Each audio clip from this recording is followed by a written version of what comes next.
Welcome to As a Woman, Fertility Hormones and Beyond. I'm your host, Dr. Natalie Crawford, and I am a board-certified OBGYN and fertility physician, and also co-founder of Fora Fertility in Austin, Texas. Each week on this podcast, I discuss health and fertility and how they relate to your true self. Become a part of the community of collaboration that amplifies others as a woman. I hope you enjoy the episode.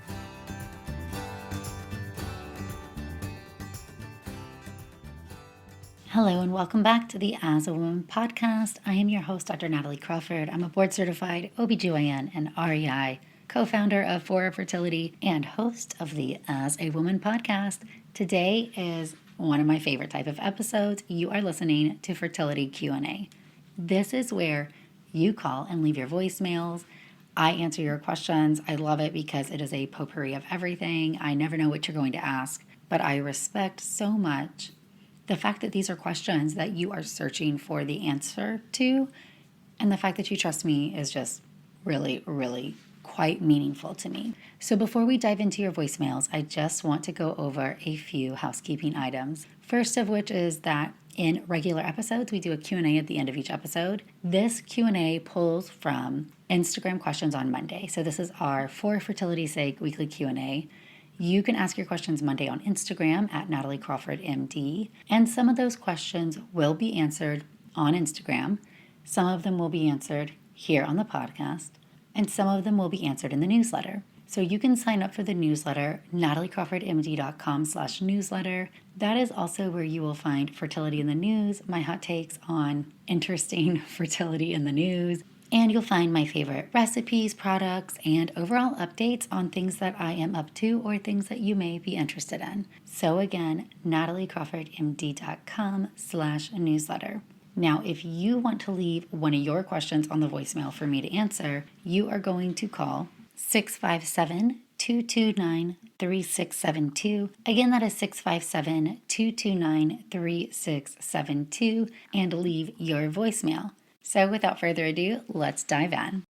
My question is, I had an ectopic in May, which required methotrexate at the end of May, and according to my cycle, I will be ovulating around August 10th-ish next month. Is it okay to try at that point? I know it's technically 2 weeks before the 3-month wait is over to try, but what risks are we looking at if I do try 2 weeks early? All right, this is a really good question about management of ectopics and a common treatment, which is methotrexate. So first of all, I'm so sorry you had an ectopic. I've had that. It's really not fun. Methotrexate also is not the world's most fun drug. In addition to just overall not feeling great when you get it, it is the time out of trying to get pregnant that really feels like insult to injury, or at least it did to me. So what methotrexate is, it is a folic acid antagonist, meaning that it prevents cells from utilizing folic acid, which is essential in cell division. So if you have a group of rapidly dividing cells, such as a pregnancy, they do rapidly divide. Let's just think about even early pregnancy. Because of IVF, we know this data really well. So you have sperm and egg come together, and that day number 1, it's a 1-cell embryo that then divides. By day 3, it tends to be around 8 cells. It's exponentially dividing, 1 to 2 to 4 to 8. Then what you're going to see by day 5 is it's going to be closer to 300 cells or more. So this embryo is rapidly dividing. That's what's happening in early gestation, much quicker than the other cells of your body. Methotrexate is a chemotherapy. So what else divides really quickly? Cancer. So by targeting folic acid and blocking its utilization by cells, methotrexate prevents things that are rapidly dividing from continuing that growth trajectory. When we use methotrexate with an ectopic pregnancy, our hope is that it stops growing and then you eventually can recover without having to have tubal surgery or have your fallopian tube removed. Again, though, it's extremely essential, right? We all know that folic acid is essential for early embryo development. It's really important in all those early cells. It's essential for just getting from point A to point B. And something a lot of us know because it's talked about very often is neural tube defects. that rapid division and closure of the neural tube, which is your brain and your spinal cord, is dependent on having enough folic acid to keep those cells dividing to fully cover that neural tube. So because methotrexate is an intramuscular injection that lives in your body for a while, our fear is that if you conceive soon thereafter, even if you are taking all the folic acid in the world, your body's blocking it because of the methotrexate. And the real risk here is miscarriage or birth defect. We're really most concerned about birth defect, but it could be both. And this is why people are going to tell you use some type of contraception or abstain or do not try to get pregnant for the 90 days after you have received methotrexate. And in fact, when you're training, when you're in residency and you see potentially a different patient population, if somebody is going to be non-compliant with that recommendation, that is a reason to not give them methotrexate. But the base of your question here is this. The moment your period starts or the cycle you start trying to get pregnant in, you're not pregnant for 2 weeks. You're not pregnant really for 2 weeks and 5 to 6 days. Because the moment an embryo can start to implant is really around that 2-week, 5-day mark. So before that, it's not even implanting or having a connection to your circulation. There's no ovulation even before that 2-week period. And so even when I have patients, let's use an example, who are doing an embryo transfer, I will let them start some of the process, but we definitely are putting the transfer day after that mark. And so if you are asking, oh, my period starts on this day, but I have 2 weeks left in my 90 days, is that okay? For the most part, I would say that seems to be relatively safe because by the time you've even ovulated, your 90 days are up. And then the last couple things to remember, one is going to be that you need to be taking prenatal with folic acid in it. So we might ask you not to take that immediately upon getting your methotrexate. But as you're getting closer to the end of it, definitely make sure you're taking a prenatal with at least 300 micrograms of folic acid. Also, you're going to want to remember that if you had to get multi-dose methotrexate, the 90 days is from the last dose you received, not the first dose. And side note, people use methotrexate for other reasons. It can be used as a chemotherapeutic agent in higher doses, but it's also used for certain autoimmune diseases and can help people in that circumstance. So the same rules would apply if you use methotrexate for your rheumatoid arthritis. I would want you to wait 3 months after you stop it before you start trying to get pregnant. Hi, Natalie. My name is Brianna. I've been struggling with infertility for a year. I've had one miscarriage in July of last year. I'm currently been going on with lots of different vaginal issues the last few cycles. I've had a UTI. I've had bacterial vaginosis. I just got a yeast infection this cycle. I've also been tested for ureaplasma, and I came out positive. And we did the first round of doxycycline, but are also positive again after that first 2 weeks of doxycycline. I guess I'm just wondering, what are your thoughts on all of this? If that is the underlying cause of some of these issues? Seems like every time my period comes around, I'm constantly having irritation, itching, burning. It just doesn't seem to get any better each cycle. So I'm just wondering what your thoughts are for what I can do for this. Thank you. All right, so first of all, I want to say I'm so sorry you're suffering through all of this. Sometimes when you get into this spectrum of vaginal irritation and yeast infection and everything, it just seems like you're going down a tunnel that never ends. First of all, we definitely can see changes in vaginal sensitivity to different times of the cycle, to different medications, to different treatments. So some of that may be related to what you're going through or the time of the cycle. For example, when your estrogen is low, you tend to feel or have a yeast infection more or feel more vaginal irritation. That tends to not be the case when your estrogen is higher. So some of this may be just timing, increased irritation, lubrication you're using while you're trying to get pregnant. That's often something I always ask patients because it can cause some vaginal irritation and lead to some of these problems. So sometimes I say, look at everything that's going on. If you're doing fertility treatment, it's a little different, but let's just say you're trying naturally. Maybe give yourself a month break, see if your vaginal flora can reset. When you do try again, pay mindful attention to if you're using any type of lubricant or other things that can cause irritation or a reaction. When it comes to ureaplasma, let's admit there is an area here that we don't have great research on, but we're starting to get some, meaning that ureaplasma tends to be at an increased prevalence in people who have unexplained infertility. First line treatment is typically doxycycline, which a lot of people get in different phases of different protocols without going through checking it, what you may be going through. But if doxycycline or azithromycin is not successful in eradicating it and you are checking it, then typically you want to go on to some different type of antibiotic. This might be a fluoroquinolone or something else. The other thing is that studies have shown that oral probiotics with lactobacillus has been effective at containing ureaplasma, so making it not grow as much. So if you're not taking probiotics and you've had yeast infection, you have ureaplasma, that's definitely something that I would consider. And oral probiotics are fine. You don't need to go down a pathway of putting extra things in your vagina. Sometimes we do that and we get into the hamster wheel of just irritation. So maybe vaginal rest, pay attention to lube, give yourself a hormone break if you're on hormones.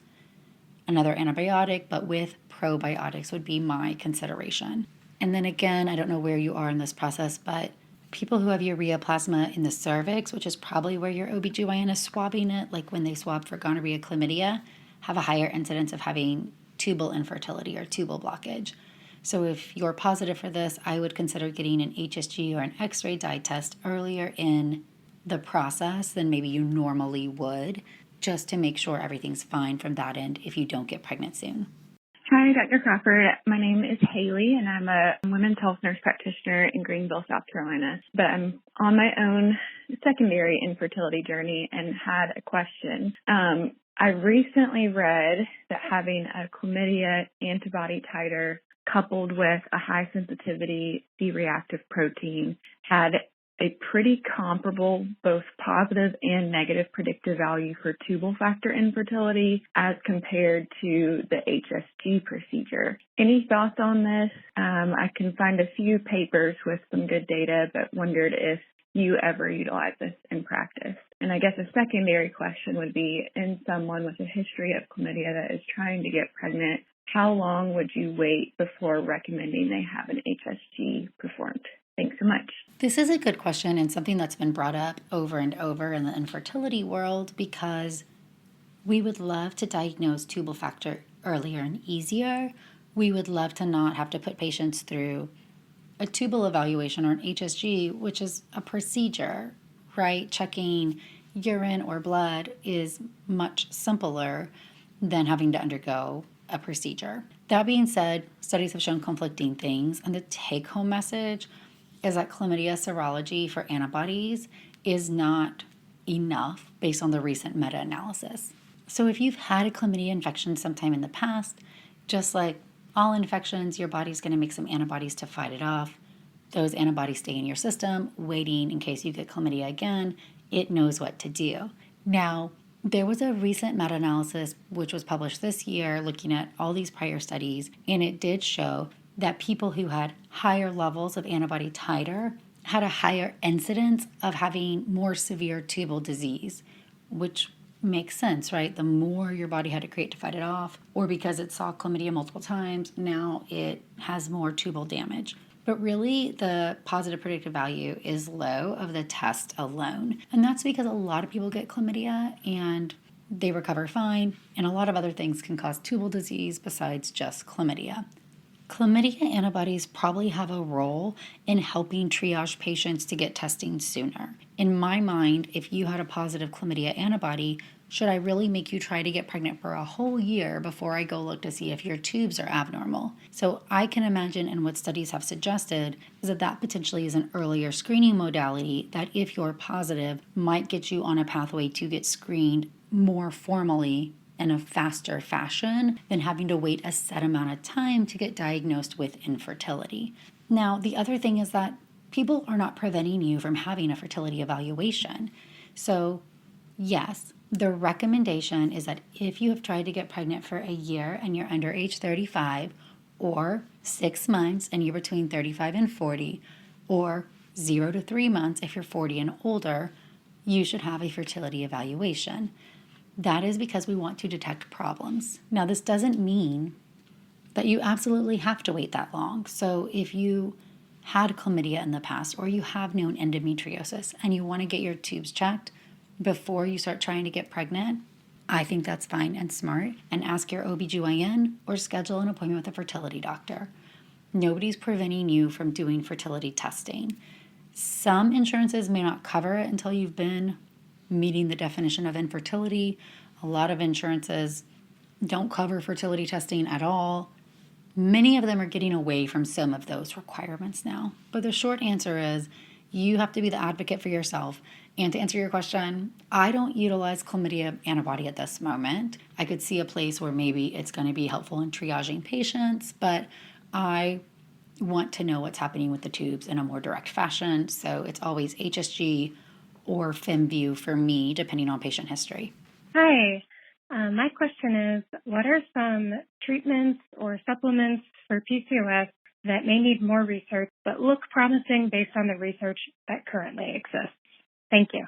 This is a really good question. We have to remember that PCOS is a multifaceted disease. So I think it's hard to answer in one sentence, treatment for PCOS. I don't think about PCOS as in there's a treatment for it. It depends on what phase or spectrum of the disease or what symptom you're trying to treat at that time. So if we think about PCOS, it is an ovulation, an ovarian function issue where the communication between the brain and ovary is not responding normally. You have a lot of follicles. The signal from the brain is essentially normal, not strong enough to get a follicle to grow in that reliable, predictable time. So the ovary gets bored because the ovary loves to make estrogen. It's a hormone making factory. And when it can't make estrogen, it then shifts and it starts to make testosterone, and that pathway has really positive feedback. So then you get some of the symptoms from this testosterone, which can be central weight gain and acne and hair growth and hair loss, depending on where on your body. And then you're going to get some of the metabolic changes that are associated with this as well, such as insulin resistance and high cholesterol and high blood pressure. And it really all feeds back on itself. So we have multiple problems. We have some metabolic issues with insulin resistance and cholesterol and blood pressure. We have a testosterone that is higher than it should be, and we're not ovulating. We have a hormonal issue in the ovary. People will say your progesterone low, or your E to P, your estrogen to progesterone ratio is too high, or my least favorite, that you're estrogen dominant. But that really just means you're not ovulating, because in the follicular phase, which is the time period from when you have a period to when you start ovulating, you make only estrogen, and you only make progesterone once you ovulate. So if you don't ovulate, you don't have progesterone. And I see providers giving patients daily progesterone because their E to P ratio is off, and yet these people are trying to get pregnant, and essentially they just gave them birth control. So we do really have to understand the ovary and how it works to get there. Now, in my perfect world, there would be a safe medication for people with PCOS to use to ovulate without needing monitoring or really a concern for high order multiples. Low-dose letrozole is probably getting close to this in a lot of patients, but the hard thing is not everybody's going to respond to it. Not everybody responds to the same dose. And some people still have multiples. I've had letrozole triplets in my practice before, even from low-dose treatment. But if I could get somebody to ovulate, it would help a lot of these problems. So one is more research on non-monitored letrozole use based on what parameters you could give it, and see if that could help patients ovulate. Two is myo-inositol is one of my favorite things. So inositol can be really helpful for patients with PCOS. Emerging Research Pro would love to see more. It is more tolerated than metformin. Metformin is another thing that can help with insulin resistance, but I find that patients can tolerate metformin much poorer than they tolerate inositol. And I usually only put patients on metformin with documented blood values consistent with insulin resistance. But I recommend any PCOS patients to use inositol. We also know that PCOS patients benefit from extra vitamin D, so that's something I recommend for my PCOS patients. But we do see other things that can be really helpful for some of the symptoms. It just depends on where you are and what you're trying to do. So the combination of spironolactone and oral contraceptive pills together can be fantastic for acne and can be helpful for preventing future increase in hair growth. And if you're not trying to get pregnant, that can be helpful. If you're overweight, losing weight because those fat cells make estrogen, and decreasing that estrogen releases some of that suppression on the brain. The brain can send out more FSH, and then you can ovulate. And if you can ovulate, you can reverse some of the PCOS changes over time. So if you are overweight, losing weight, which is always easier said than done, but we have seen patients recently with Ozempic and medications like that really have a fast turnaround and start either naturally ovulating or responding to ovulation induction medication better. When it comes to people who have PCOS who are not wanting to get pregnant and you do not ovulate, you are in a small pickle. And the reason why is that unopposed estrogen does put you at risk for endometrial cancer, which is totally preventable. Those endometrial cells do not need to be just constantly sitting there. And your doctors are always thinking about the worst case scenario. And so that's why they want to come in and give you birth control pills or give you progesterone to take daily or to take once a month or once every 2 months or once every 3 months. If you sometimes ovulate with PCOS and you don't want to prevent pregnancy, but you're not really trying, I will often give somebody a 10-day course of progesterone to take every 2 months if they don't have a period, but to take a pregnancy test first in case they're pregnant. And I don't like daily progesterone in this group because it's less well tolerated alone, and it can just really thin out the lining over time. I do find that birth control pills can be better tolerated, but everybody's different. But really, if you're wanting to normalize your cycle back and to try to ovulate, you have to understand that for some people, it's not possible. For some people, you can change things. So this is where a real honest evaluation of your life comes into play. So understanding your cycles, making sure there's not other associated things that need treatment like thyroid and prolactin. Making sure that if you have insulin resistance that qualifies as diabetes, you get that treated. Getting sleep. Sleep is when your body heals. Trying to manage stress. Trying to lose weight if you're overweight, that can be helpful. Trying to manage some of the metabolic changes. So we have patients who can be very thin who have PCOS, and we have patients who are overweight, so it does not discriminate. But I love lifestyle focus, and y'all know that. But sometimes I see that there is this trend to fix your cycles, normalize your PCOS, cure your PCOS with my book, course, plan, supplement. And that's just not realistic for everybody, and I hate setting those expectations.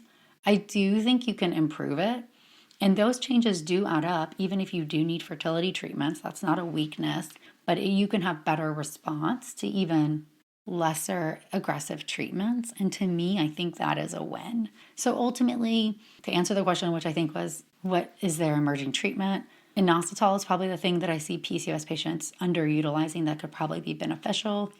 And I'd love to see more research done on unmonitored letrozole to try to help more patients just normalize ovulation with low risk. Hi, I wanted to know if it was possible to have a long cycle, about 34 days on average, but ovulate super early around cycle day 11. I use OPKs to track my ovulation, and for the past 2 cycles, when I started actually monitoring my OPKs for the past 2 cycles, it shows me a peak around day 11, but I don't start my periods until almost 22 days later. So I feel like that's just a really long period between when I ovulate and my next period. So is there something wrong? Is my ovulation showing me a false positive? Just wanted to get more clarification on that. Thank you. So in this scenario, I am concerned that the OPKs aren't really giving us a true positive, and the top cause of that can be PCOS. So as I just described PCOS before, when your body is not ovulating, when you don't have estrogen starting to be made from that dominant follicle by day 7 to 10, your body's going to start to shift to make extra testosterone. And this is coming from increased LH pulses to stimulate testosterone production. And so we see patients with PCOS get false positive OPKs quite commonly, especially in the early follicular period. And it can be very frustrating. Now, it depends on the person. But we used to think of the LH to FSH ratio as one of the diagnostic criteria, meaning if you had a high LH compared to your FSH, then that was a sign of PCOS. And I still see this, and it can be quite high. So I would ask, if you have really long cycles, Do you have any of the other PCOS symptoms? Could there be underlying PCOS? If I was betting money, I bet this is PCOS that you're doing a really good job trying to control because you are ovulating 34-ish days. It's not like you're going 50, 90 days or something really, really long. So you're doing what you can and you're trying to track your cycle. So what I want to see is, are you really getting the signs of progesterone a few days after that? So your OPK should be positive about the day before you ovulate, so 24-ish hours before you ovulate. And then about 3 days after that, you should see progesterone start to rise. So maybe I would consider doing some BBT tracking. This can be really simple. It can be on your Apple Watch. It can be with a specific type of thermometer. It can be with another type of wearable. But see if your progesterone really rises, because I suspect that it is not. Another thing would be, are you getting cervical mucus changes around the time of that positive OPK? Do you have that type 4 sticky cervical mucus? So if you put your fingers inside and you pull out, are you seeing that type 4 cervical mucus or not? If you're not seeing that till closer to day 20 or so, then again, I don't think this is a real positive. And this is because the luteal phase is pretty set in almost everybody. It can vary a little bit, but it's not going to be 22 days long. So the luteal phase is typically 14 days. I would say variation would be 12 to 15, but not getting close to 20 plus. If you really can't tell, you're not getting a temp change ever, you're not able to detect cervical mucus, we just don't know, then it can be hard, because this is a perfect example of how if you're trying to get pregnant on that, it's totally off from where you're expected to be ovulating based on the calendar method. The calendar method here would say 34 minus 14, you're going to ovulate on day 20, not day 11. So you're targeting totally different time frames. So you can either just have lots of sex the whole time and that would cover it, or you want to know if you're ovulating and in what window. And combining with an ultrasound is going to be an easy way if you're clued in with a fertility doctor or an OBGYN. So if you can't tell with BBT or cervical mucus, which would be the easier at-home options, then asking if you can get an ultrasound when you get a positive or around that time frame in the next cycle. Hey, my OPKs are just not really making sense. Can I come in around cycle day 10 for an ultrasound to try to see what's going on? And I anticipate you don't see a dominant follicle and it's more consistent with PCOS and you're getting a high LH reading because of the PCOS, not because you're ovulating. But you don't know unless you ask, and so that would be what I would research. Other things besides PCOS which can cause long cycles can be thyroid and prolactin are going to be the two most common abnormalities.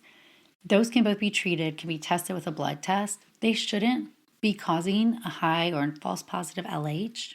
And then the other thing I see causing false positive LH tests, or positive LH, let's not say false positive, but it's not an ovulation test, is when you start to have a very low egg count and your natural FSH and LH are getting higher because your egg count is low and they're working so hard to try to stimulate more. That can cause some irregularity in cycles. An AMH blood test would show this.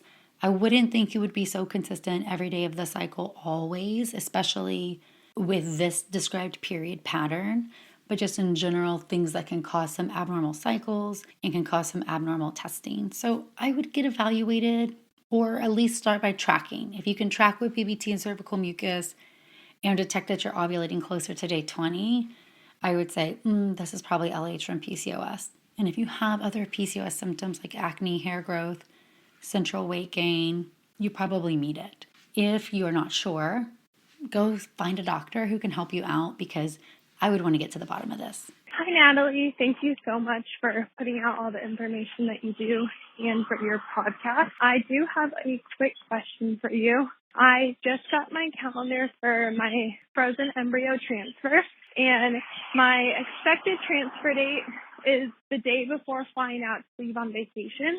So I just want to make sure, is it okay to fly? Is it okay to fly same day? I've been looking at flying out that day, and just want to hear your thoughts on travel and movement and all of that after transfer. Thanks. All right, so the ultimate bottom line answer is your doctor knows your protocol and they may give you something different based on your history or something personal to you. To me, it depends on where you're going, is the short answer. Yes, you're pregnant until proven otherwise, but very few complications can happen in this time period before you have a test that's positive. So I will allow patients to travel as long as they're back by the time that they're getting, their pregnancy test results, and as long as they're going somewhere where we can reach them. My preference is that you do not travel after a transfer until after the 6-week ultrasound, where we see a pregnancy with a heartbeat that's normal and in the uterus, not an ectopic, not a miscarriage, not something that needs intervention. You'll never have a doctor that feels comfortable with you being outside their care or somewhere where they can't control what happens to you when you're pregnant.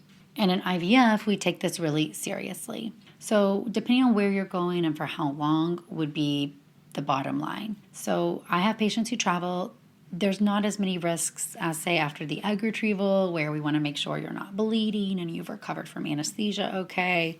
And in this early phase, you might not even be pregnant and there's not a pregnancy.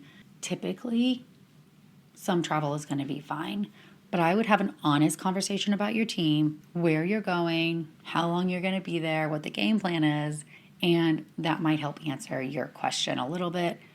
My preference would be, hey, let's just do the transfer when you get back.